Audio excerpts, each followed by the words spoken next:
on this film with pictures. And then we also have director and co-writer Nicholas Agnew, who also is trained in theater acting and has acted in television, film, and theater. And they both own the Gone Pictures together, which they created in order to produce this film. Thank you so much for joining us.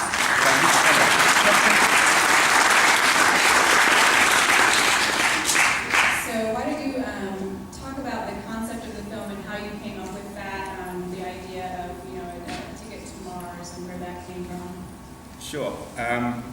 We wanted to make a movie for a long time, and we were searching around for the right story, and it just so happened that I read a newspaper article in the UK about there are many missions being planned by various different organizations, like NASA has one, SpaceX has one, and there's also one from the Netherlands called Mars One, and they put out an open call for people to submit to their program.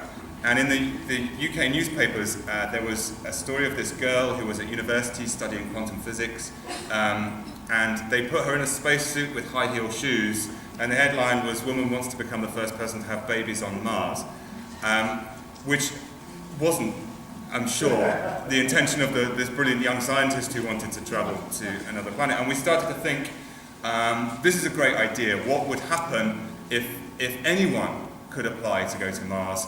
And how would that impact their life, and who would they be, and what kind of place would they be in their life? And that's what prompted it.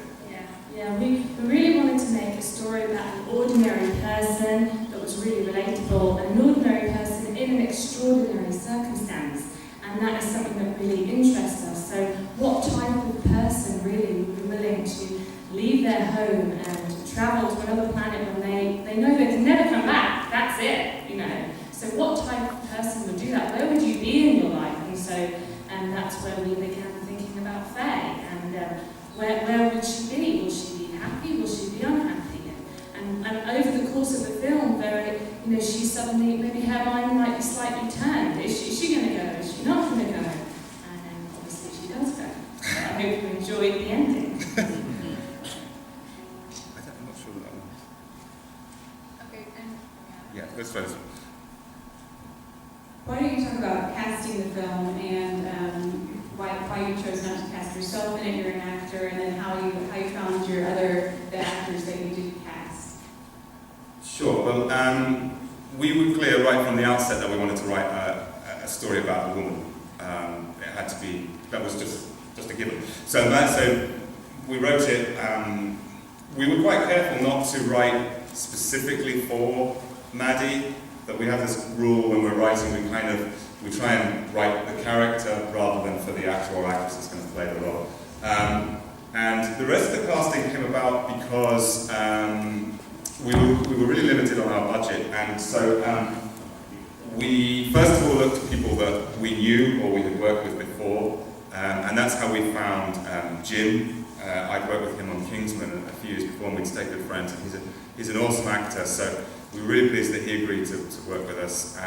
And then we cast the net wider, and then we ran some casting sessions, and that was how it happened. But the reason I decided not to be in it was a number of reasons. We were covering so many roles ourselves that there was a danger of spreading ourselves too thin, and I certainly didn't want to sacrifice quality for ego or anything like that. And we just wanted to get it right the first time, because this is my first time directing. I didn't want to mess it up.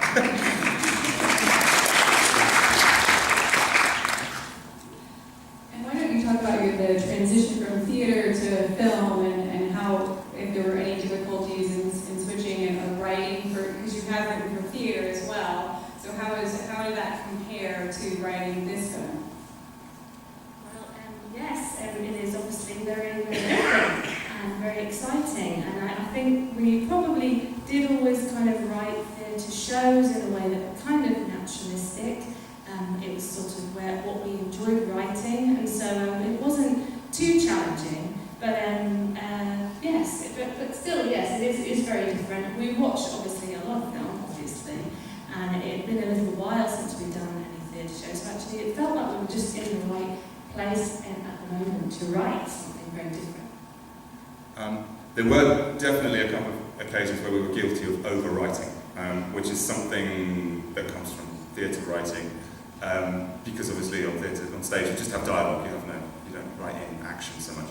And so there was one scene right in the middle, I won't tell you which one it was, but it was we had to rewrite it on the day that we shot, because we suddenly got there and went, whoa, we can't do this. There's just, we're not in a location that justifies that many camera angles to cover that much dialogue. So we cut it right down when we were filming it, and then the edit again was doubly difficult because we still had too much dialogue in it.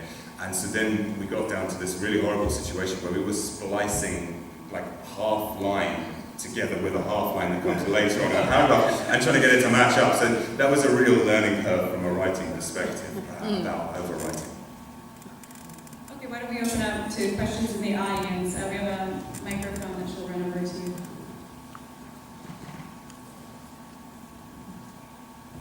Speaking of writing, I was curious why you decided to bookend with the narration and what you thought that added to the film. That was, now, we know narration can be contentious. We've experienced this. Some people really like narration and some people really don't. We really like narration. And so we hadn't expected it to cause so much of a reaction when we came to show the film. So that was an interesting thing that we've received back. The reason that we went for narration, I think, is we were trying to tell a story that was both seated in naturalism and reality, but also told, we tried to fableize things. We tried to fableize Faye, we tried to fableize the world in which she was living. The idea of going to Mars in itself is kind of a fairy tale. And so the narration and the way we coloured the film and that kind of thing, we wanted to bring in that idea. So bookending with narration just kind of lifted us out of being a gritty urban English film, which British film does a lot and does well, but we didn't want to be that miserable British film. And so that was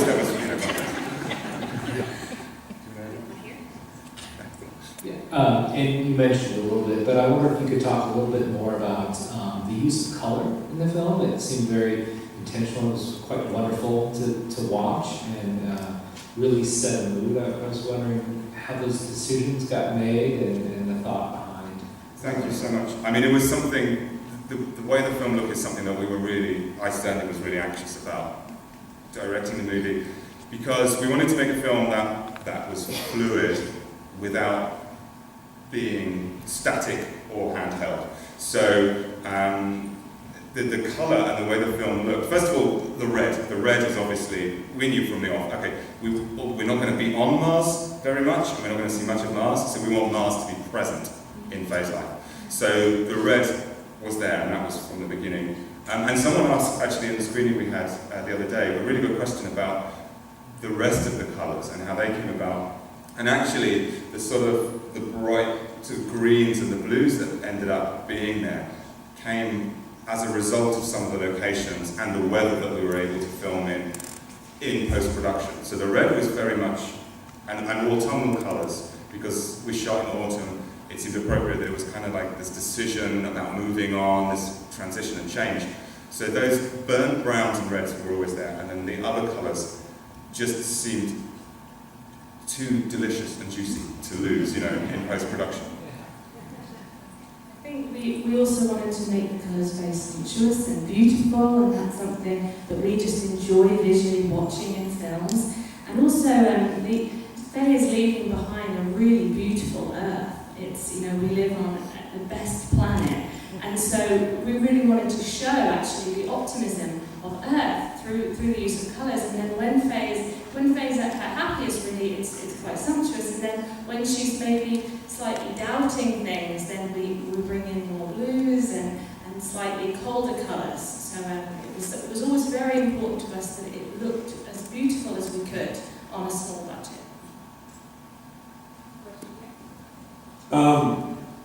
It seemed like Faye was like miserable with her life on Earth. Like, she has all these horrible relationships with people in her life.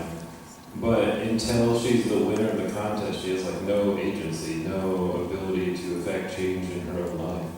Do you think that without this outside force, she would have been able to change any of these things that she was unhappy with? That's a good question. And it did kind of, I think the competition certainly helped spur her on, but at the beginning, I think she's kind of looking for something. You know, she's obviously lost. She feels really isolated from everything and everyone around her, and so she's just looking for that new road, that sort of that challenge. And then this competition came up, and so I think maybe it would have probably been something else if it hadn't been Seat 25. It would have been something else. I think she was just looking for some way out of this despair that she's feeling and this horrible place she's in. So I think she would have found something. But I'm glad it was this. Just to play devil's advocate, had she not found anything else,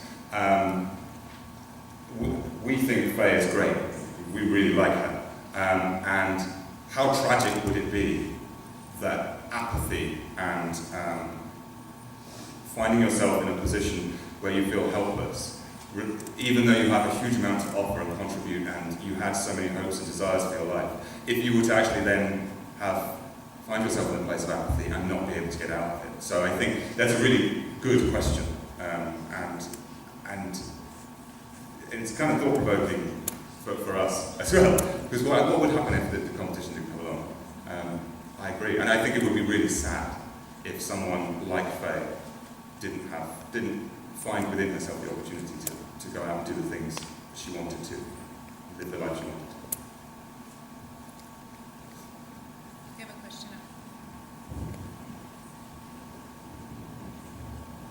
You know, Peter was a really interesting character. I think we kind of understand maybe his role, but in your minds, what was he really supposed to bring out and articulate? Thank you. Peter's, aside from Faye, is my favourite character, because I like the idea of turning a character on their head. And for me, Peter represents a potential another opportunity for Faye here on Earth. He seems to be a good fit for her. And then at the end he lets her down. I feel he lets her down. Because actually he is selfish.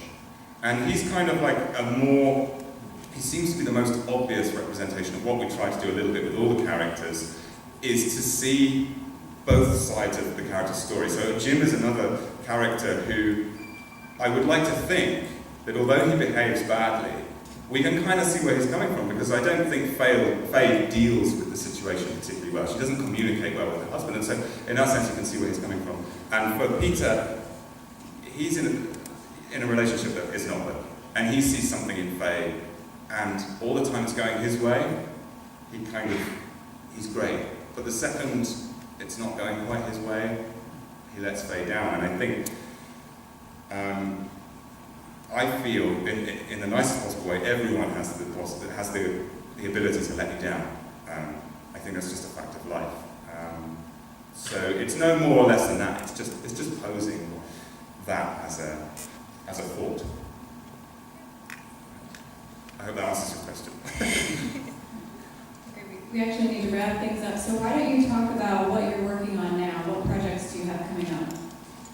Sure. Well, we've done a number of drafts on our next project, and in fact, in 2 weeks' time, we're shooting a proof of concept in order to package the movie. It's more ambitious than C25. We're looking for more money, but it's kind of similar in that it has a sci-fi overtone, but it is based on a relationship between a female science teacher and a young female student, and it's about two people having a second chance, really, at life. And you go on, you could. So the student and the teacher come together, and there's this feeling that there is this otherworldly presence, and the teacher experiences another dimension through the film, and she's able to travel through time and experience time in a way that she wasn't able to before, and this enables her to have another chance. And so the film really is about, if you could see your future in a different way, would you relive it? Would you change things? Would you do things differently? And so again, it's kind of that idea of that ordinary person in an extraordinary circumstance. And that's kind of what interests us, really.